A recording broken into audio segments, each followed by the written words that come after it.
Hola a todos y bienvenidos a este nuevo video. El día de hoy vamos a hablar del cómic The Wake, escrito por Scott Snyder e ilustrado por Sean Murphy. Anteriormente ya había subido una reseña de este cómic, pero creo que puede ser algo mejor esta vez. The Wake está editado bajo el sello Vértigo, cuando aún existía Vértigo. Realmente no sé por qué DC Comics cambió Vértigo por DC Black Label, pero bueno, antes que nada, The Wake es un cómic multipremiado por diferentes cosas que ahorita vamos a abarcar. Empecemos. ¿De qué trata The Wake? Nos vamos a centrar aquí principalmente en la doctora Lee Archer, que es una bióloga marina que de pronto se ve llamada por el gobierno de Estados Unidos para investigar a ciertas criaturas que encontraron en la profundidad del océano, que se pueden relacionar con una cadena perdida de la evolución del hombre. Cabe aclarar que la historia se divide en dos partes. La primera mitad antes de un gran suceso que cambia la historia de la humanidad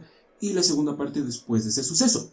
Aquí voy a tratar de englobar lo bueno y lo malo de ambas partes para no hacerlo un video muy largo y muy pesado. Desde las primeras páginas nos damos cuenta de que The Wake es un cómic de ciencia ficción, de terror y algo relacionado a la literatura de Lovecraft. Desde las primeras páginas nos damos cuenta de que este no es un cómic o una historia más de terror. Al principio nos damos cuenta de que la doctora Lee Archer es una madre y tiene un gran amor y un gran deseo por su hijo y por su profesión, lo cual es la biología marina, estudiando ballenas y ese tipo de cosas. Entonces nos damos cuenta de que los personajes no son solamente personaje número 1000 de una historia de terror. Son personajes con sentimientos, con debilidades, con fortalezas y sobre todo con una personalidad bastante propia. Cuando llega el momento de descubrir qué son estas criaturas del océano, se introduce un misterio, pero no un misterio sobre de cómo son, quiénes son, sino de por qué están ahí, por qué las encontraron y cómo funcionan principalmente. Porque la complejidad de las criaturas es una muy interesante, ya que no solamente son pececitos que van nadando, tienen su forma de comunicación, tienen su apariencia y sobre todo tienen una historia de origen muy interesante. El cómic está repleto de acción. En todas las páginas vamos a encontrar, aunque sea un destello de balazos, de groserías o de acción pura en el mar o en la superficie. Esto acompañado de un arte preciosísimo que... 5 minutos después. Esta es la portada del primer número. Así es como se ve todo el arte.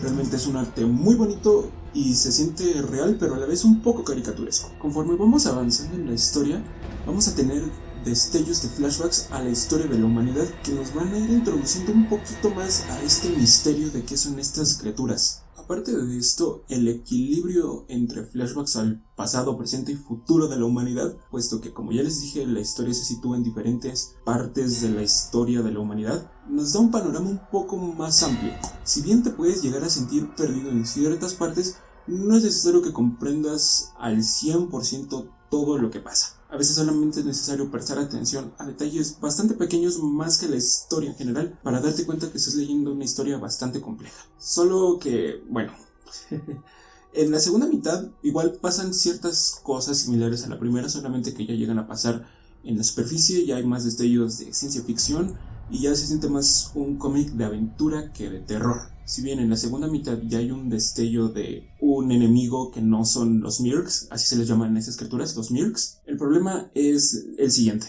Scott Snyder es un escritor bastante interesante. Él ha hecho varias propuestas a través de todas sus historietas, a través de sus cómics.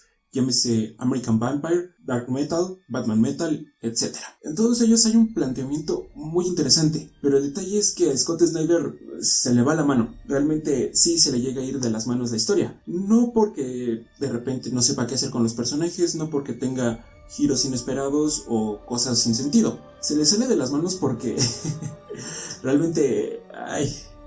Tú tienes un concepto de los Mirks, tú tienes un concepto de qué es lo que pasó y cómo se pueden relacionar estas criaturas con la humanidad, pero al final resulta que no es nada de eso, realmente es un final cursi, sin sentido y absurdo. Aparte de esto, al ser una historieta de Scott Snyder que le da muchos poderes a los personajes por el guión, sí llegan a pasar muchas cosas ilógicas, sí hay varias cosas que se contradicen página con página. De hecho, en la introducción para la segunda parte nos mencionan que ya nadie recuerda cómo fue que pasó esa cosa que cambió la historia de la humanidad, solamente para darnos cuenta que 3 páginas después un gordito dijo cómo es que pasó el fin del mundo. Entonces te quedas de... Si bien hay varias cosas que se pudieron guardar y que no se pudieron mostrar para darle un toque más místico a la historia, aquí se muestran muchas cosas extra que sí terminan arruinando un poco la experiencia de The Wake, pero aún así se siente un cómic bastante vivo, un cómic bastante real, donde los personajes, la acción y las groserías son lo que se llevan toda la historia, no por el guión ni por las escrituras, sino por el desarrollo de los personajes. Pero bueno, eso es lo que a mí me pareció The Wake. Espero que les haya gustado y nos vemos en la próxima.